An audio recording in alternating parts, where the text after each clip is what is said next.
ಈ ಗುಣ ನಾನು ಆ್ಯಕ್ಚುಲಿ ವೀಕೆಂಡ್ ವಿತ್ ರಮೇಶ್ ಶೋಲ್ ನೋಡಿದಾಗ ನನಗೆ ಅನಿಸಿದ್ದು ಸರ್, ಎಡಗೈಲಿ ಮಾಡೋ ಕೆಲಸ ಬಲಗೈಲಿ ಗೊತ್ತಾಗಬಾರ್ದು ಅಂತ ಹೇಳ್ತಾರೆ. ಸೊ ನೀವು ಮಾಡಿದಂಥ ಒಂದು ಚಾರಿಟಿ ಕೆಲಸಗಳಾಗಿರ್ಬೋದು, ಸುಮಾರು ಜನ ಮಾತಾಡೋಕ್ಕೆ ಬಂದಾಗ ನೀವು ತಡೆದು ಬಿಟ್ರಿ. ಅದು one of my favourite episodes and ಸುಮಾರು ಸಲ ಎಷ್ಟೋ ಜನ ಇನ್ಸ್ಪಿರೇಷನ್ ತೊಗೊಂಡಿದ್ದಾರೆ ಸರ್. ನನಗನ್ಸುತ್ತೆ ಯಾವಾಗಲೂ ಇದು ನನ್ನ ವೈಯಕ್ತಿಕವಾಗಿ ಅನಿಸುತ್ತೆ, ನಿಮ್ಮನ್ನು ಸುಮಾರು ಜನ ಮಾದರಿಯಾಗಿ ತೊಗೊಂಡಿರ್ಬೇಕಾದ್ರೆ ಇನ್ಕ್ಲೂಡಿಂಗ್ ಮೀ, ಆ ಥರ ಕೆಲಸಗಳು ಇನ್ನೂ ಬೆಳಕಿಗೆ ಬಂತು ಅಂದರೆ ಇನ್ನೂ ಜಾಸ್ತಿ ನಮಗೆ ಉತ್ತೇಜನ ಸಿಗುತ್ತೆ ಅನ್ಸಲ್ಲ ಸರ್? ಏನಕ್ಕೆ ತರಬೇಕು ಅದನ್ನು? ಮನುಷ್ಯಾಕ್ಷಿ ಸರಿ ಇದ್ರೆ ಸಾಕಷ್ಟೇ.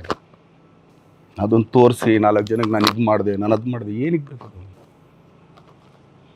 ಕೆಲವೊಮ್ಮೆ ಇದೇ ರೀತಿ ಸಂದರ್ಶನದಲ್ಲಿ ಮಾತಾಡ್ತಿರ್ಬೇಕಾದ್ರೆ ಸರ್, ಆಡು ಭಾಷೆಗಳಲ್ಲಿ ಅಂದರೆ ಕೊಲೋಕಿಯಲ್ಲಿ ನೀವು ಒಂದು ಸ್ಟೇಟ್ಮೆಂಟ್ಸ್ಗಳನ್ನ ಮಾಡಿರ್ತೀರ, ಅದನ್ನು ಸುಮಾರು ಬೇರೆ ರೀತಿಲಿ ತೊಗೊಂಡು ಅದನ್ನು ಟೀಕೆ ಮಾಡ್ತಾರೆ ಅಥವಾ ಪ್ರತಿಕ್ರಿಯೆಗಳು ಕೊಡ್ತಾರೆ.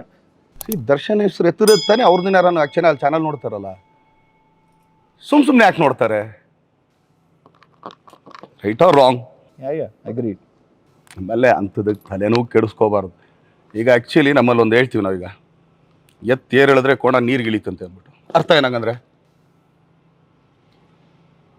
ಅಂದರೆ ನೀವು ಒಳ್ಳೆ ಕೆಲಸ ಮಾಡೋ ರೈಟ್ ಪಾತಲ್ಲಿ ಇರ್ತೀವಿ, ಇಲ್ಲ ಅಂದರೆ ನೀನು ಆ್ಯಕ್ಚುಲಿ ಇದರಲ್ಲಿ ಇರ್ತೀವಿ, ಅಷ್ಟೇ ಮುಗಿದೋಯ್ತು. ಅದನ್ನು ಎತ್ತುಗನ್ಬಿಟ್ಟ ಎಲ್ಲ ಕೋಣಕ್ಕೆ ಅನ್ಬಿಟ್ಟ ಅಂತಂದರೆ ನಾನೆಲ್ಲಿಗೆ ಹೋಗಲಿ ಅವಾಗ? ಆ್ಯಕ್ಚುಲಿ ಎಷ್ಟೋ ಹಳೆ ಗಾದೆಗಳು ಇವತ್ತಿಗೂ ಒಂದಿದೆ, ಅಜ್ಜಿಗೆ ಅರಿವೆ ಚಿಂತೆ ಆದರೆ ಇನ್ನೊಂದೇನೋ ಅಂತ. ಅದೇನೋ ಕರೆಕ್ಟ್. Right or wrong? ಅದು ಆ್ಯಕ್ಚುಲಿ ಪಕ್ಕಾ ಲೋಕಲ್ ಲ್ಯಾಂಗ್ವೇಜಲ್ಲಿ ಮಾತಾಡೋದು, ಇದೇ ಸರ್ವೇ ಸಾಮಾನ್ಯ ಗಾದೆ ಅದು.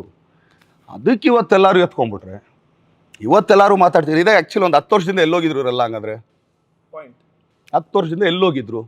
ಇದೇ ರೀತಿ ಇನ್ನಷ್ಟು ವಿಷಯಗಳನ್ನ ತಿಳ್ಕೋಬೇಕು ಅಂತಂದರೆ ಗೋಲ್ಡ್ ಕ್ಲಾಸ್ ವಿತ್ ಮಯೂರ ಅಂತ ಮೇನ್ ಚಾನಲ್ ಇದೆ, ಅಲ್ಲಿ ಹೋಗಿ ಪೂರಾ ವೀಡಿಯೋನ ನೀವು ನೋಡಬಹುದು.